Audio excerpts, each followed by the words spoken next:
Hello, welcome to Washington Talk. I'm Young-Kyo Kim. Kim Yojong, the younger sister of North Korean leader Kim Jong-un, threatened to use nuclear weapons on South Korea.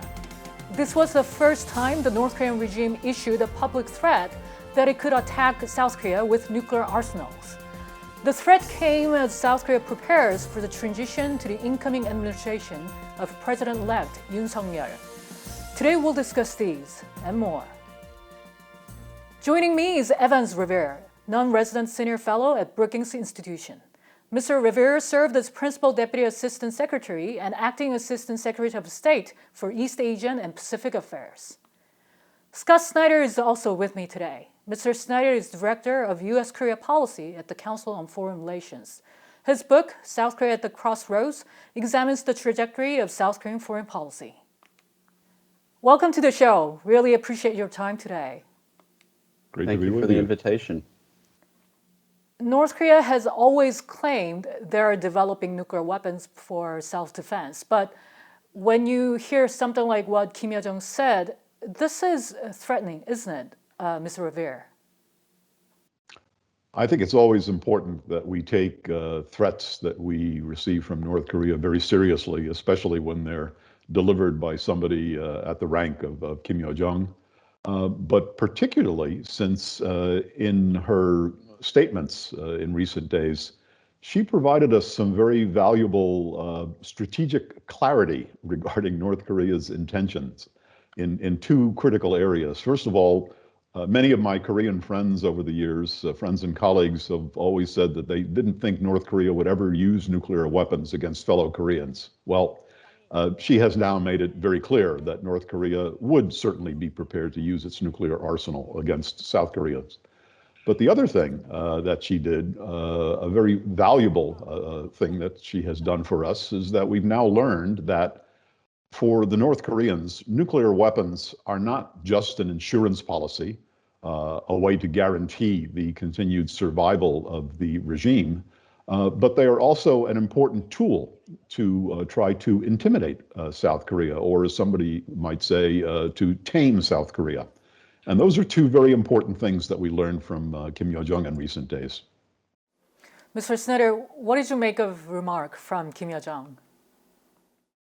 Well, I agree with Evans that anytime Kim Yo-jong, a statement is issued in the name of Kim Yo-jong, it draws a lot of attention and importance.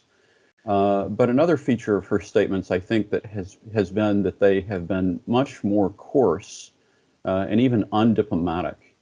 And so as I look at Kim Yo-jong's statements in relation to the normal official releases from the DPRK, it almost makes me feel like Kim Yo-jong is conveying a feeling, or she's tweeting, versus reading the final judgment that might be more authoritatively delivered through an editorial process like that in the New York Times.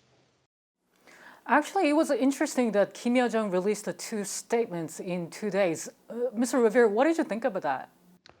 The first statement was generally very predictable. Whenever the North Koreans feel that they have been threatened, they always respond, and they respond bluntly. There's no filter. They say some very over-the-top and sometimes brutal things. But there's a formula that the North Koreans often follow when they do this. And the formula is, if the other party does A, we will do B. Her first statement didn't follow that formula. She broke the rules. And I think in that context, it's interesting to look at the second statement, because the second statement made very clear that whatever North Korea planned to do, in this case, use nuclear weapons, it would only be in response to something that the South Koreans did. So that's the formula. So I looked at the second statement and I thought it resembled a correction, if you will, or clarification, getting the North Korean rhetoric back on the normal track. Which is to make a threat, but only to make a threat in the context of an action that the other party would take. So I think she may have had a long chat with her brother to talk about what the proper formula would be so that they could stay on what they regard as the high ground. Mm-hmm. Mr. Snyder, do you think Kim Yo-jong is continuing her role as a bad cop in the North Korean regime? Well, certainly there's a quality to that, to those statements. But I want to go back and look at those statements, also because I agree with Evans that the issuance of these two statements in such a short period of time is quite striking and revealing.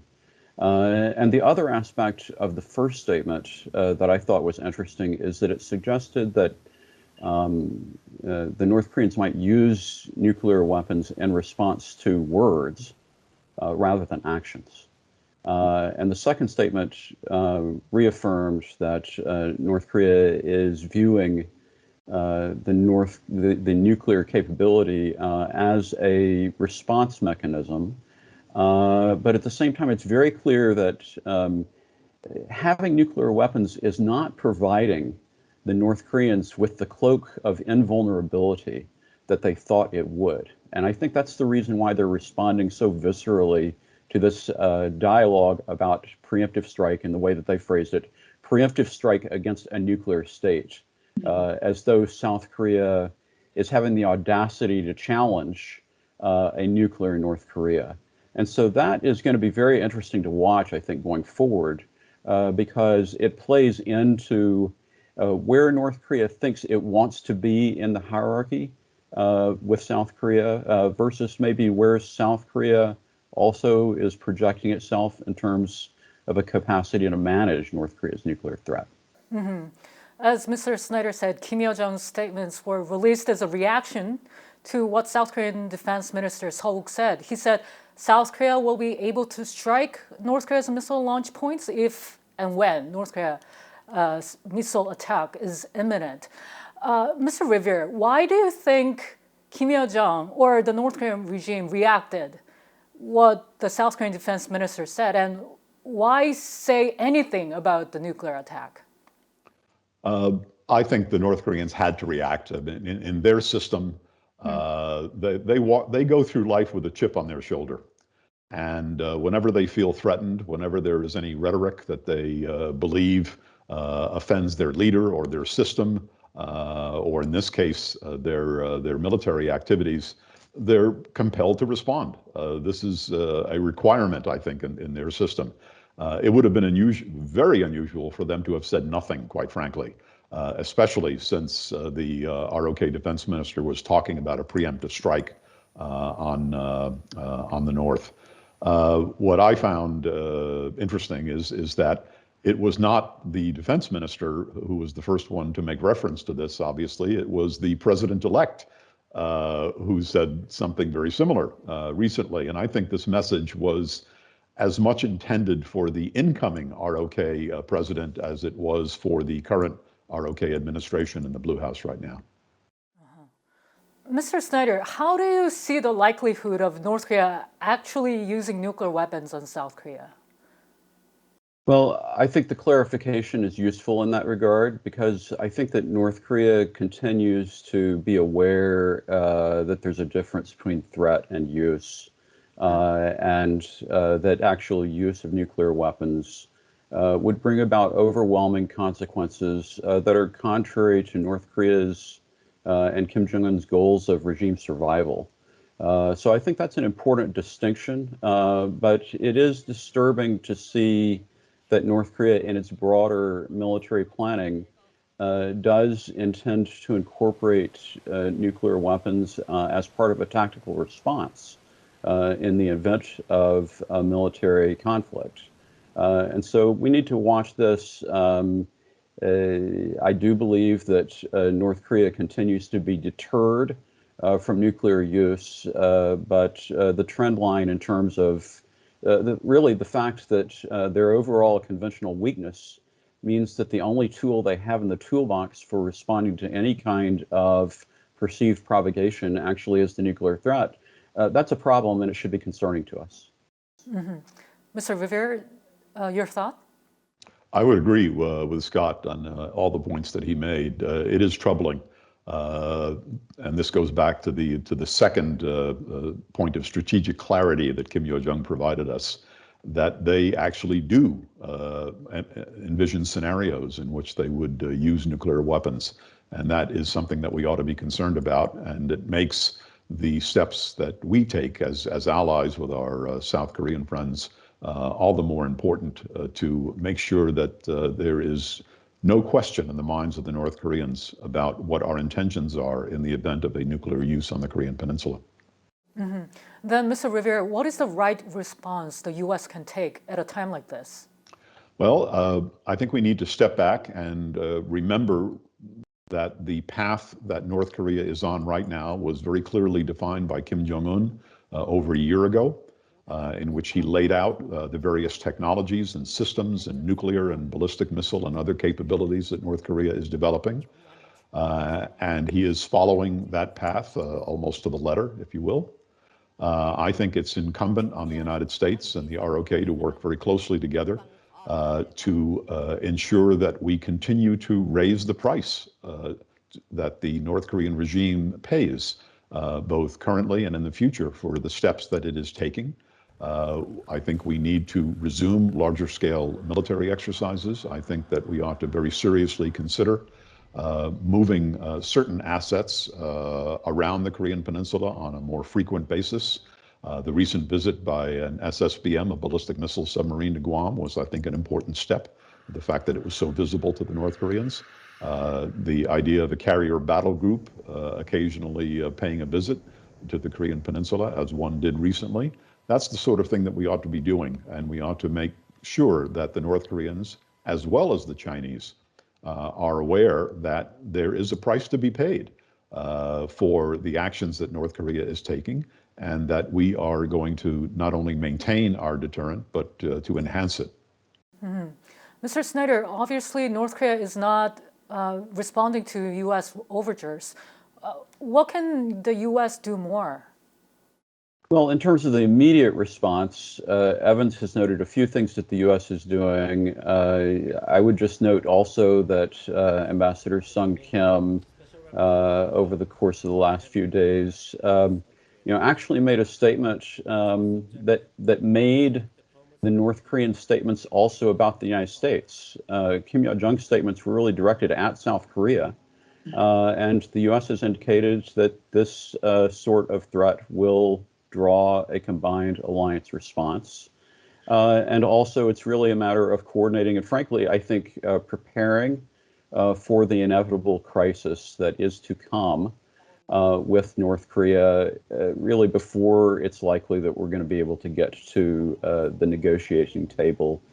Despite all of Sung Kim's offers and availability for negotiation, I think we have to manage the crisis and try to shape the outcome of that before it's likely we're going to get to talks with North Korea.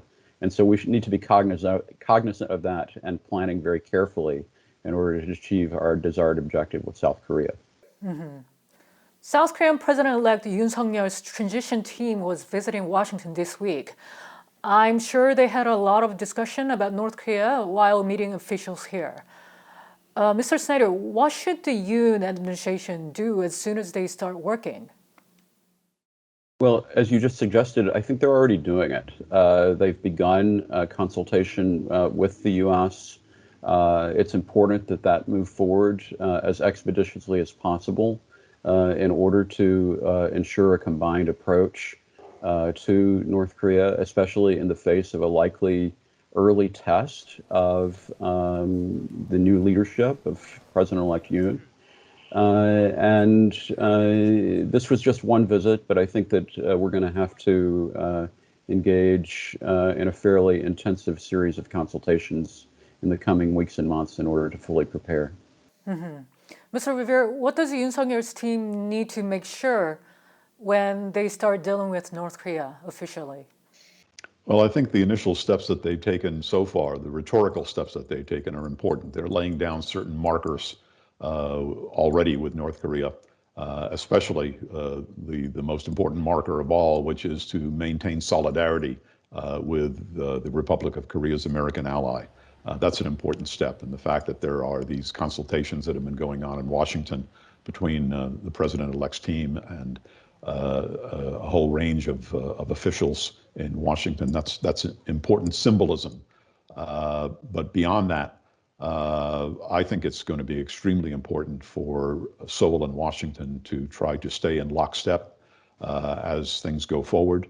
There's a lot of work to be done, a lot of heavy lifting to be done as we try to very carefully raise the price to North Korea of its actions, as we strengthen our deterrent, and as we take other actions to make it very clear to Pyongyang, but as I said earlier, also to Beijing, that we're very serious about defending our ally and working very closely and cooperatively with our South Korean ally and others in the region in response to North Korea.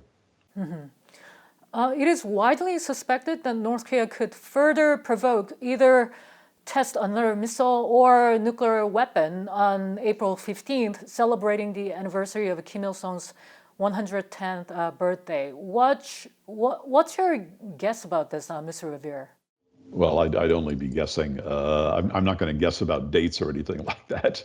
The dates are selected by the North Koreans for political reasons and to send political messages.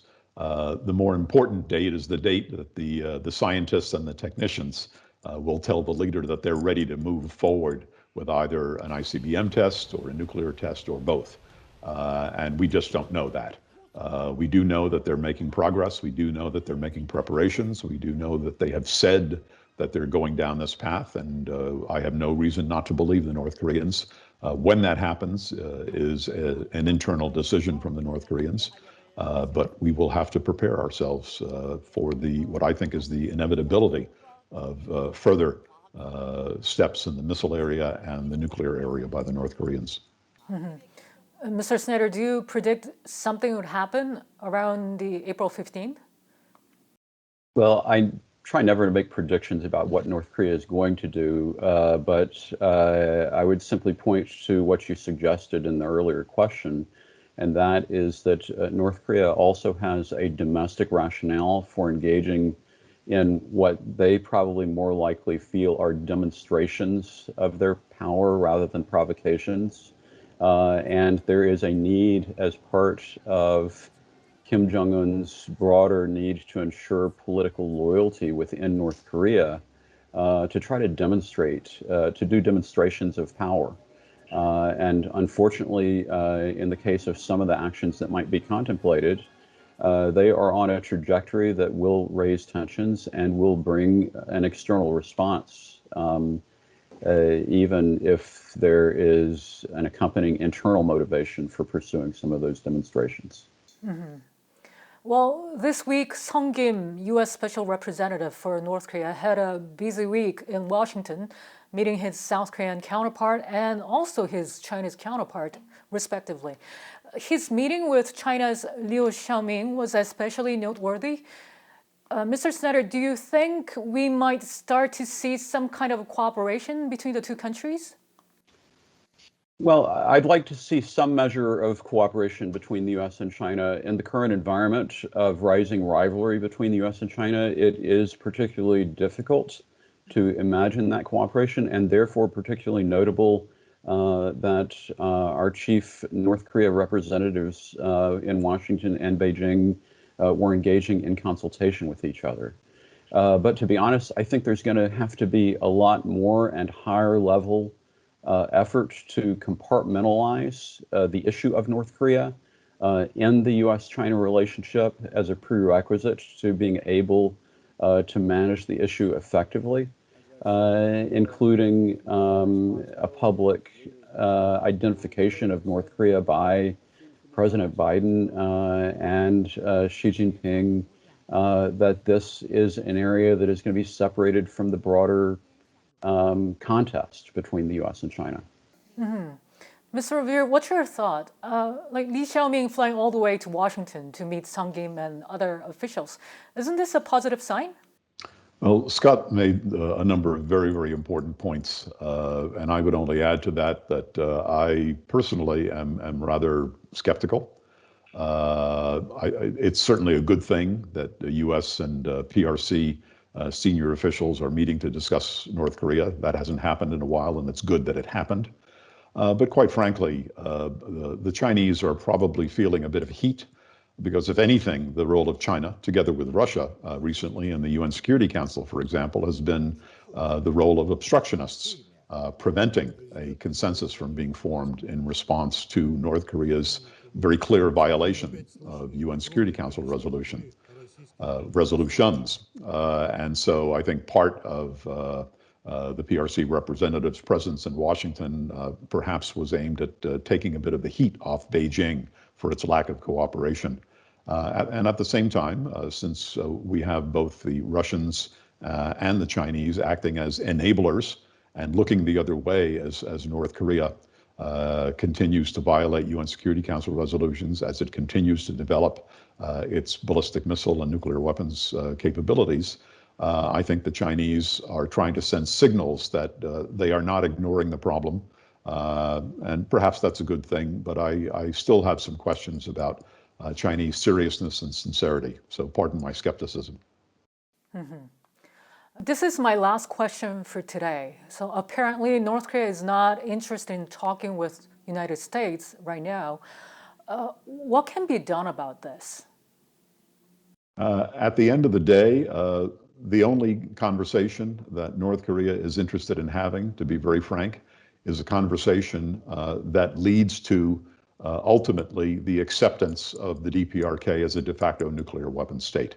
I think North Korea knows that we're never going to formally acknowledge them as such, but I think they're looking for a dialogue in which we sit down with them as one nuclear weapon state with another, which is what their foreign minister told me and a group of other Americans in New York about 12 years ago. That was their goal, he said. And so my sense is that the North Koreans want to have that conversation, and they want to have a conversation about the removal of sanctions. They're not quite ready to have those conversations yet. And I think part of their game plan is to continue to turn up the heat via nuclear tests and ballistic missile tests to provide the proper atmosphere from their perspective for such a dialogue. Mm-hmm. Mr. Snyder?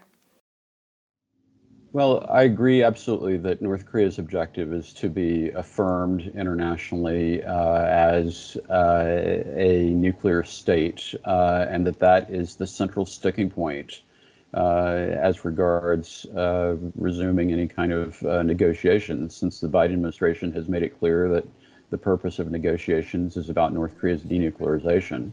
But I also want to step back and suggest that, as North Korea pursues this objective of being recognized as a nuclear state, it has very adeptly used political transition periods in the U.S. And South Korea in order to, in some ways, throw the game board over and then try to reset in a position that enhances their accomplishments.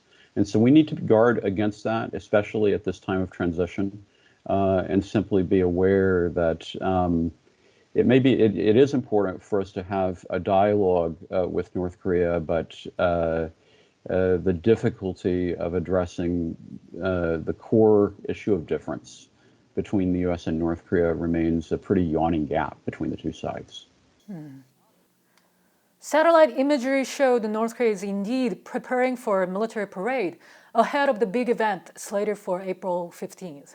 A huge red card section was clearly visible, showing the word unity being displayed. What will North Korea show this time, and will it surprise us? We have one more week to find out. Mr. Revere and Mr. Snyder, thank you so much for being with us today. Thank you for having me. And that does it for this week's Washington Talk from Voice of America. Please join us again next week for more analysis.